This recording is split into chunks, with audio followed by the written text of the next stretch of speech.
नमस्कार, मैं ऋचा सिंह और आप देख रहे हैं सी न्यूज भारत। वक्त हो चुका है न्यूज बुलेटिन का। बुलेटिन में पहली खबर बस्तर से है, जहां कलेक्टर ने विभिन्न योजनाओं के क्रियान्वयन और विकास कार्यों का किया निरीक्षण। आगे चर्चा करेंगे महाराजगंज की, जहां 6 साल की बच्ची की हत्या के मामले का पुलिस अधीक्षक ने 24 घंटे में किया खुलासा। साथ ही बात होगी हरियाणा के रेवाड़ी की, जहां सहकारिता मंत्री डॉक्टर बनवारी लाल ने किया कुमारी शैलजा के बयान पर पलटवार। और भी तमाम खबरों पर आइए विस्तार से करते हैं चर्चा। कलेक्टर विजय दयाराम ने बुधवार को निरीक्षण के दौरान बकावंट में शासकीय योजनाओं के क्रियान्वयन और विकास कार्यों का निरीक्षण किया। उन्होंने छोटे देवड़ा में स्टेडियम के विकास कार्य का अवलोकन किया। स्टेडियम के समीप स्थित पुराने बुनकर भवन को नियमानुसार ध्वस्त करने के निर्देश दिए। साथ ही गांव में बुनकर कार्य में संलग्न व्यक्तियों की सूची तैयार कर छोटे देवड़ा को बुनकर क्लस्टर के रूप में विकसित करने पर चर्चा की।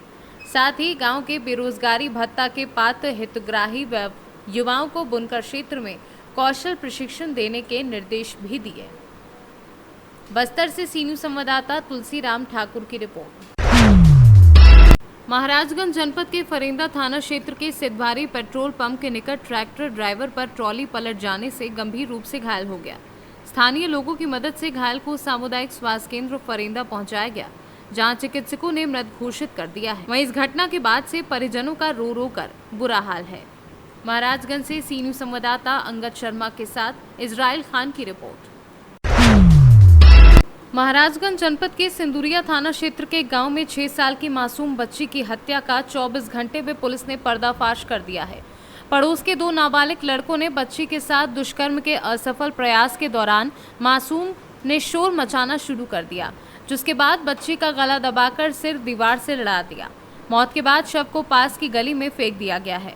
एसपी डॉक्टर कौस्तुभ ने खुलासा करते हुए क्या कुछ जानकारी दी है, आइए आपको सुनाते हैं। देखिए, थाना सिंदूरिया अंतर्गत पुलिस के पास कल सुबह सूचना आई थी कि वहाँ पर एक 6 वर्षीय बच्ची का शव बरामद हुआ है।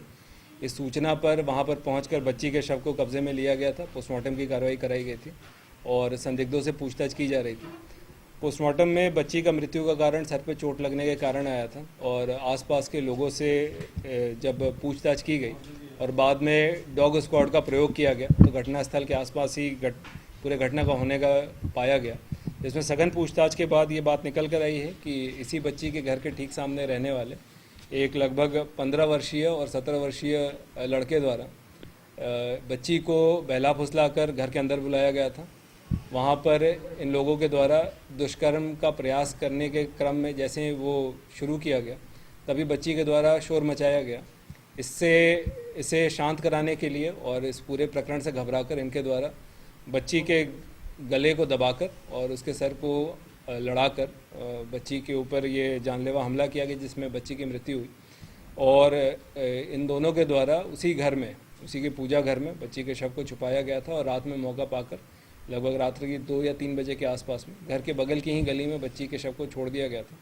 पुलिस द्वारा इस घटना में जो 2 बाल अपचारी संलिप्त हैं उनको पकड़ते हुए उनको जुवेनाइल जस्टिस बोर्ड के सामने प्रस्तुत किया गया है और साथ ही इस घटना में इनके द्वारा साक्ष्य मिटाने के लिए जिस तेज़ाब के बोतल का प्रयोग किया गया था तथा मौके पर जो निरोध और मैगी का पैकेट जो महत्वपूर्ण साक्ष्य हैं उनको भी बरामद करते हुए इसमें कार्रवाई पूर्ण की गई है तथा अग्रिम विधिक कार्रवाई की जाए। महाराजगंज से सी न्यूज संवाददाता अंगद शर्मा की रिपोर्ट। पाकुड़ पुलिस अधीक्षक कार्यालय में मासिक अपराध गोष्ठी का आयोजन किया गया, जिसकी अध्यक्षता एसपी जनार्दन ने की और कहा बेहतर पुलिसिंग से ही पीड़ितों को न्याय मिलेगा। न्याय फाइलों तक ही सिमट न रहे बल्कि वे पीड़ितों तक भी पहुंचे, ताकि आम लोगों के मन में पुलिस के प्रति आस्था, श्रद्धा तथा विश्वास पैदा हो। एसपी ने थाना अध्यक्षों समेत अन्य पुलिस पदाधिकारियों को निर्देश देते हुए कहा कि थाने पर आने वाले पीड़ितों से अच्छा व्यवहार करें तथा उनकी परेशानियों को गंभीरता से लेकर उसके तत्क्षण निवारण का प्रयास करें। एसपी ने कहा कि अपराधियों पर शिकंजा कसने हेतु रात्रि तथा संध्या गश्ती को तेज किया जाए। लंबित कांडों के निष्पादन में तेजी लाई जाए ताकि दोषियों को जहां जल्द सजा मिल सके वहीं पीड़ितों को न्याय भी मिले। खासकर अवैध कोयला, अवैध बालू पत्थर के परिवहन भंडारण पर पूर्णतः रोक लगाने एवं उक्त अवैध कार्यों से संलिप्त व्यक्तियों के विरुद्ध सख्ती से विधि सम्मत कार्यवाही हेतु सभी थानेदारों को निर्देशित किया। पाकुड़ से सी न्यूज संवाददाता अभिषेक तिवारी की रिपोर्ट। सहकारिता मंत्री डॉक्टर बनवारी लाल ने बीते दिन रेवाड़ी पहुंची कुमारी शैलजा के उस बयान पर पलटवार किया जिसमें उन्होंने कहा था कि चुनाव में पन्ना प्रमुख पन्ने की तरह उड़ जाएंगे। कहा आगामी चुनाव में पता लग जाएगा पन्ना प्रमुख की हैसियत, लेकिन 3 प्रदेश अध्यक्ष बदलने के बावजूद कांग्रेस आज तक अपना संगठन नहीं बना सकी है। आगे उन्होंने और क्या कुछ कहा, आइए आपको सुनवाते हैं। क्या सरकार इसको लेकर कर रही है? देखो, ये एक वजह इसकी है रोकने की कि लोग वापस पैसा नहीं देते। सरकार का जो पैसा है वो ये वापस ना होने की वजह से सरकार ने ये एमसील रोके थे। लेकिन अब सरकार, माननीय मुख्यमंत्री जी से इस बात पर चर्चा हुई है कि किसानों को दोबारा से एमसील के ऊपर सोचना चाहिए, तो इस पर चर्चा करेंगे और हो सकता है माननीय मुख्यमंत्री जी इस पर विचार करें।